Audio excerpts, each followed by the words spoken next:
buat teman-teman yang pengen gesek tunai di limit aku laku, apakah bisa dan apakah bahaya?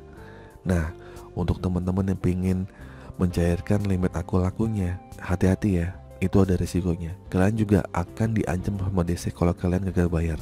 Saya langsung saja nih membahas tentang masalah kalau untuk kalian yang pengen gestun di limit aku lakunya.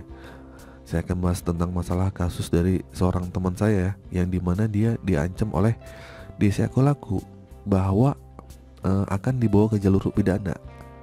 Alasannya sederhana, karena dia melakukan gestun di limit aku laku dan dia diancam untuk masuk penjara atau dipidanakan. Ya ujung-ujungnya sih sebenarnya karena tidak bisa bayar hutang ya. Ujung-ujungnya karena kenapa lu begitu? Ya karena saya gagal bayar bang gitu kan.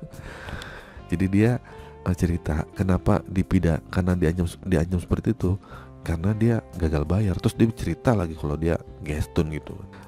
Cuman di sini kita harus fokus ya tentang ancaman dari DC aku laku. Pokoknya dia intinya karena dia gagal bayar lah, jadi akhirnya dia diancam. Oke, apakah benar kita gestun atau kita mencarikan limit aku laku dengan trik kita atau dengan cara kita? Namun karena itu sebenarnya aku laku tidak memperbolehkan ya sebenarnya ya. Nah, oleh karena itu makanya DC berhak untuk membawa kalian ke jalur pidana atau bisa masuk penjara. Nah, jawabannya apakah benar seperti itu? Nah, jawabannya tidak ya. Maka gestun atau mencarikan limit atau apapun itu, asalkan kalian ada kesempatan mau membayar, kalian tidak akan bisa masuk ke ranah pidana. Gitu kan.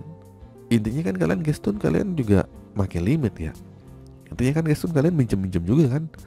Jadi apa yang mau dipidana ataupun di penjara? Cuman pihak aplikasi menyarankan itu nggak boleh gitu. Apakah ada perjanjian kalau gestun bakal di penjara?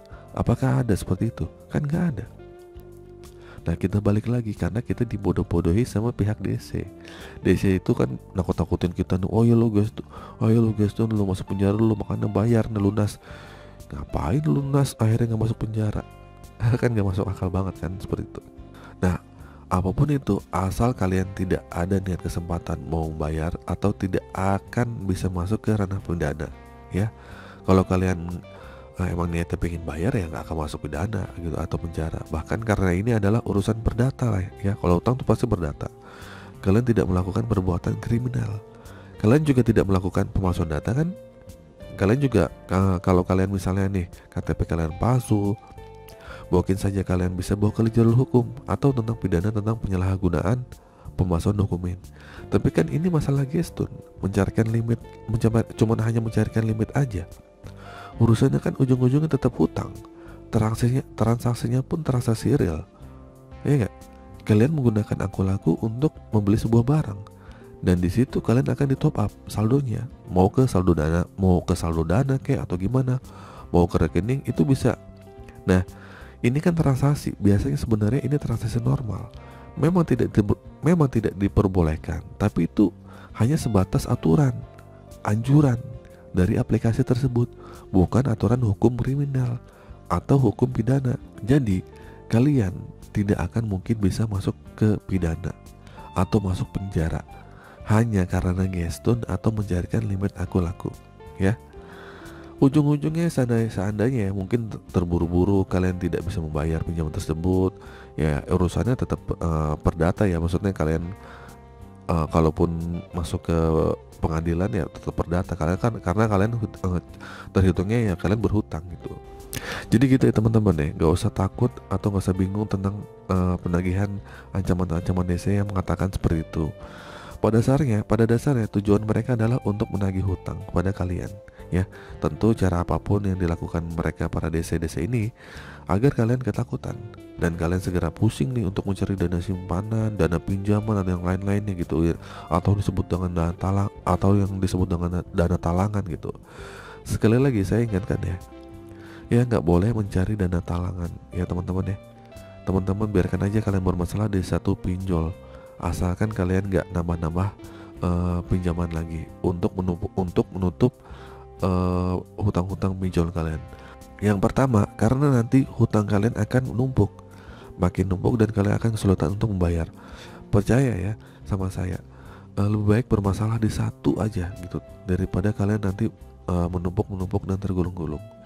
Oke, jadi intinya saat kalian gagal bayar tetap sama, kuatin mental aja ya. Nggak perlu kalian akhirnya punya hutang berpikiran, wah di aku laku ada limit nih, saya gestun aja deh gitu kan, gua gestun aja deh. Akhirnya kalian mencari jasa-jasa untuk mencarikan gestun.